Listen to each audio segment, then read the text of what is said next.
The Flyers wrapped up their trade deadline with a couple of smaller moves, including bringing in a veteran D-man.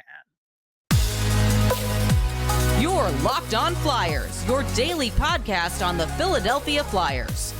Part of the Locked On Podcast Network, your team every day.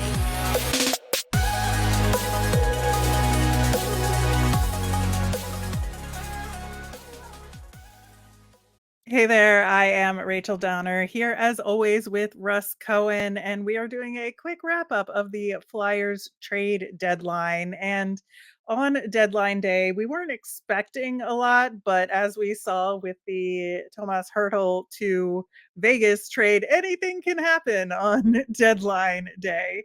And one of the moves that the Flyers made was acquiring Erik Johnson from Buffalo for a fourth round draft pick. And this move, I think, is understandable when you know the history of the Flyers and what they've been doing with the defensemen, but also simultaneously a little frustrating, right, Russ? Yeah, it's super frustrating because uh, he's better than Mark Stahl. I mean, I've watched Johnson this Hmm. year. I know I have people in Buffalo who cover, and he's a good guy in the room, all that experience. That's fine. The problem is, you still have guys like Zamula and Adder. At least those two. Where are they going to fit in? If Risto and Drysdale come back, where do they fit in? They don't. And you got Sealer there for 4 years. These aren't defensemen that I'm talking about that are 20, 21 years old. They're older than that, and they need opportunity, and they need to Right. go on this playoff run. And I fear they're not going to get that chance. And after last night, it's kind of like a little disappointing in that regard that we're maybe not going to get to see that pairing for maybe more than one more game, or maybe never again for this year. And that part bugs me a little. So I don't care about the fourth round pick. It's really about progressing for the future with your young talent and giving them that playoff experience. Watching from the bench doesn't help you. Right. And I think that's why, before we started recording, I called it a small p problem because I do think there is that problem there, with, Addard and Jinning. You want to get them this experience and give them more than a game or two to really see if they can consistently perform at the NHL level. We'll see if this affects that. It's likely to affect that, but it's not a big P problem because it's an expiring contract. Right. He'll walk away at the end of the season. So as far as like longer term opportunities, I think Addard and Jennings will still have those. It's just kind of a shame for this season. And we do have to bring up the Ryan Johansson factor, because there wasn't anybody who I spoke to that thought there was a chance in hell that he was going to get picked up, and he didn't. Right. And so now the team has, he either doesn't show, the team buys him out, or they keep him on the payroll next year and put him in the AHL, because he's probably Right. never playing for the Flyers based on what we all know. Yeah. So, And Danny Briere said specifically in his post trade deadline press conference that they are definitely asking him to report to Lehigh Valley, and we'll go from there. yeah, I mean, again, this is a messy part of that deal. It is. And so, whatever, it's probably going to mean more money on the books that they're going to have for another year. So, okay, it adds up. That's all I could say. All this stuff adds up. It does. The other deal that went down was Wade Allison getting sent to the Nashville Predators in exchange for Denis Gurianov. I thought this was really interesting because both of these guys absolutely needed a change of scenery. And I think this was like doing both of them a solid, right? In that regard, yes. Uh, I know Wade Allison can do better. I don't know that Gurianov can do better. Like, I was high on him in his draft. He had that nice year in the bubble. He's really done nothing since. And I get it. He's got speed, but he is a guy that is second line or pretty much bust. Like, that's it. He's not going to play fourth line for you. He's not. If he does, he's not going to be what you want. So there's very few spots on the ice you could play him and get anything out of him. So that's the thing. So they could toy around with that, but I don't put much stock into this deal at all.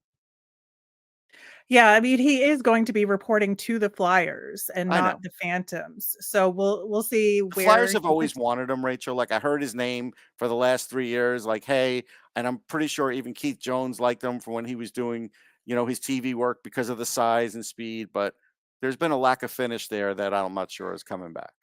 Yeah, absolutely, and that's why I think, there is potential for both these guys to pick things up in their new homes. We'll see if it happens with Gurianov. So if We'll he see where he. plays, um, what happens with Bobby Brink?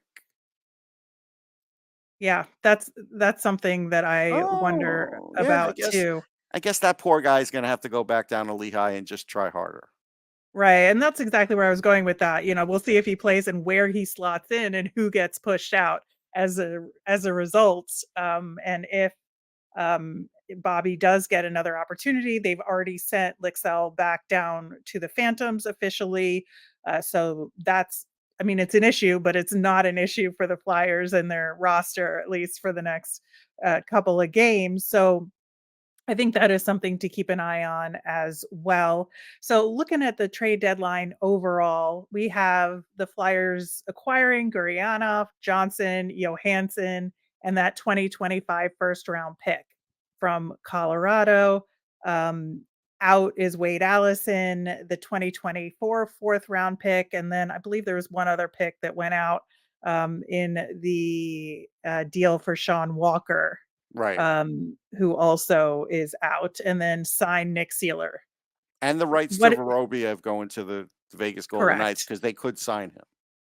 correct. So, where do you think the Flyers and Danny Briere wound up in the trade deadline grading scheme here? So, for today's purposes, yeah, I give him a B.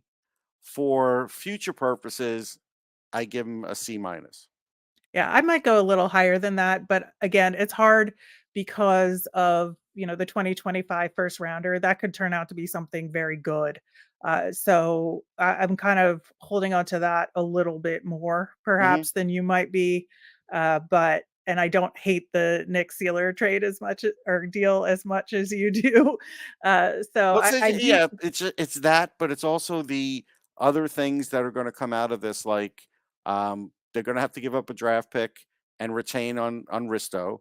They're going to have to buy out Johansson. They're going to have to like this is all money that's still going to be against the cap. So Right. you know, it's like robbing Peter to pay Paul. That thing. That's sort of what's Yeah. going on here. Yeah, I'm giving him a solid B, Okay. and we'll go from there because I do have some of those questions, but I do think the upside may be a little bit bigger than you're, accounting for here, but that's why we have different opinions, Yeah, of and course. we will have more of those opinions on our Monday show when we discuss the Bolts game. We'll talk about more trade deadline stuff from a bigger picture around the league. Plus, we'll have our nemesis of the week then. And as a reminder, we always want to hear from you. So if you've got trade deadline or other Flyers related questions, you can send them into us via Twitter at Locked On Flyers. You can email us at lockedonflyers@gmail or comment over on our YouTube channel. I'm Rachel. I'm on Twitter at rmiriam. That's RMIRIAM. I'm Russ. I'm at Sportsology. SPORTSOLOGY. Have a great weekend, everyone.